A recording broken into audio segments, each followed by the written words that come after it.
So a nested if, like I've already explained to you, is an if within an if. I just want to show it to you in this example. So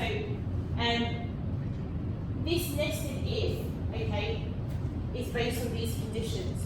So it's not just one condition. So in that first example I showed you, I said if they got more than or equals to 50, it would say that they passed.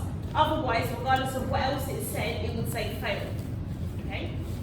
In this nested if that I'm going to show you, is going to follow these criteria.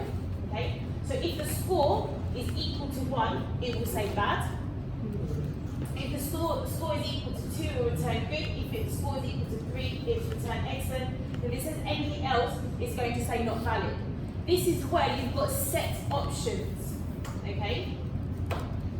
In the nested if, in the if statement that I showed you at the start, okay, you had a fluctuation of results. Okay, so it was easier to do if because I'm looking at 50 and above. So we'll talk about 51, 52, all the way up to 100, okay, or even more. So anything greater than that, that wouldn't be easy to write as a nested if. That was really simple. I'm just saying, if you are above this, this is what it's going to say. But with this one, we're looking at some set scores here, and you can see a through anomaly in this one, okay?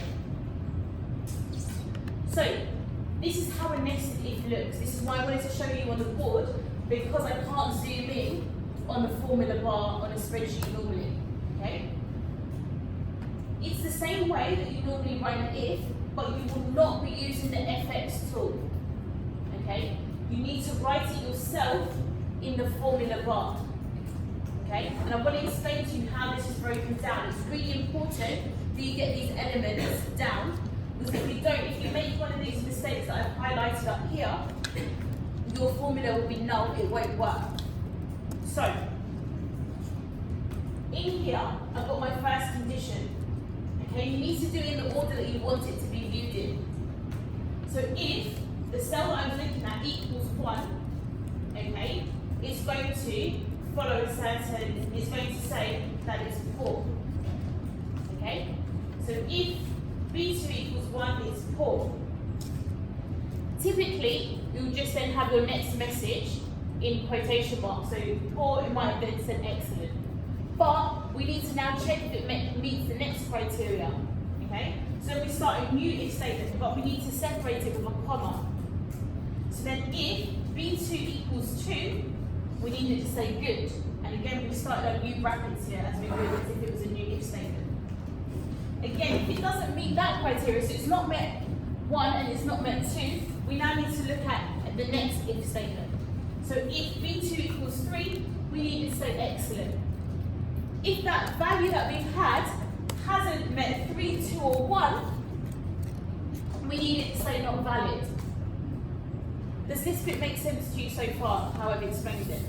The common mistakes that people make when they're writing a nested if is that they forget that the if has to be outside of the brackets when they're writing it. So every if you see here, you see they're all outside of the brackets. The brackets haven't started before it. The value that you want to be returned must always be in quotation marks.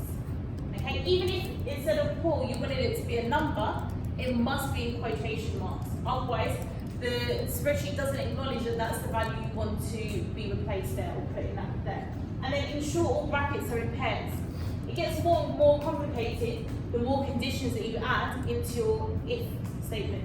So I always have to remember I open and I close with a bracket. I've opened another one, my closing one is here.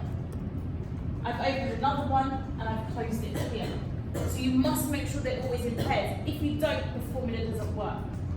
Does that nested if make sense to you?